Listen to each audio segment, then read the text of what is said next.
Hello বন্ধুরা, KKR না রাখলে রিঙ্কু সিং যে দল বেছে রেখেছেন। হ্যাঁ বন্ধুরা, আমরা সকলেই জানি মেগা নিলাম হতে চলেছে।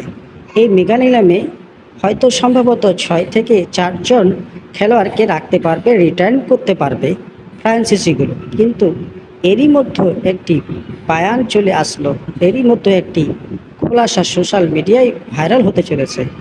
স্বাভাবিকভাবে রিঙ্কু সিংকে কে চেনেন না? অবশ্যই সকলে চেনেন।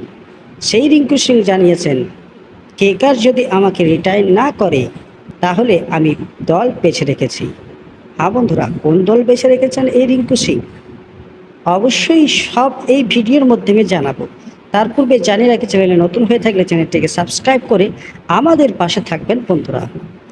আগামী আইপিএলে মেগা অকশন, প্রতিটা দলেই বড় রকমের রদবদল হতে পারে। আগামী মৌসুমে কতজন প্লেয়ার রিটার্ন করা যাবে, ইমপ্যাক্ট প্লেয়ার নিয়ম থাকবে কিনা, রাইট টু ম্যাচ আরটিএম ব্যবহার করা যাবে কিনা, এমন অনেক প্রশ্নের উত্তর এখনও অজানা। ফ্রান্সাইজি কর্ণধারদের সঙ্গে মিটিং করেছে ভারতীয় ক্রিকেট বোর্ড।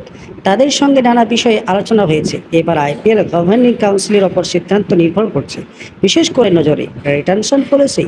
স্বাভাবিকভাবে অনেক প্লেয়ারের কাছে ধোঁয়াশা, বর্তমান ফ্রান্সাইজিতে থাকা হবে কিনা। কেকেআর উত্থান রিঙ্কু সিংয়ের, তাকে যদি রিটার্ন করার সুযোগ না থাকে বিকল্প দল ভেবে রেখেছেন রিঙ্কু সিং। কি বলছেন ভারতীয় দলের এই ক্রিকেট তারকা?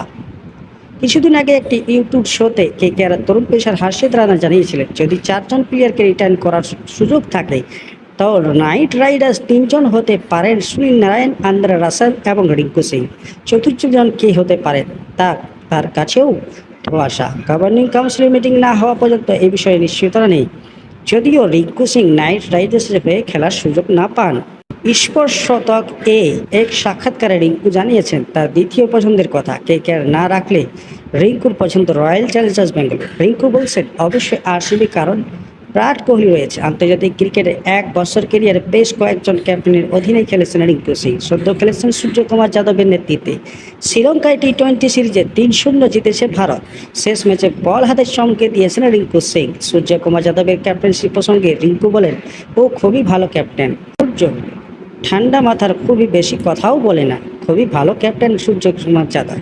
আসলে বন্ধুরা, রিটার্নশন নিয়ে সবারই টেনশন চলেছে। কাউন্সিলের মধ্যে অনেকেই ফ্রান্সাইজির মতো আজ বিসিসিআই নিয়ম করতে চলেছে, মেগা নিলামে, মেগা অকশনে 4 জন কিংবা 6 জন রিটার্ন করতে পারবে প্লেয়ার। কিন্তু তার মধ্যে কি কেকেআর রিঙ্কু সিংকে রিটার্ন করা দরকার? কমেন্ট সেকশনে জানাতে ভুলবেন না। আর রিঙ্কু সিং যদি সেই জায়গায় না থাকেন বা কেকেআর যদি রিটার্ন না করে থাকে, তিনিও দল বেছে রেখেছেন বলে জানাচ্ছেন যে বিরাট কোহলি আরসিবি, অর্থাৎ রয়্যাল চ্যালেঞ্জার্স বেঙ্গালুরু। হ্যাঁ বন্ধুরা, তাহলে কেকেআরের মধ্যে কি রিঙ্কু সিংকে থাকা দরকার? অবশ্যই জানাতে ভুলবেন না। আর নিত্য নতুন ক্রিকেট আপডেট পাওয়ার জন্য চ্যানেলটিকে সাবস্ক্রাইব করে রাখবেন। ধন্যবাদ।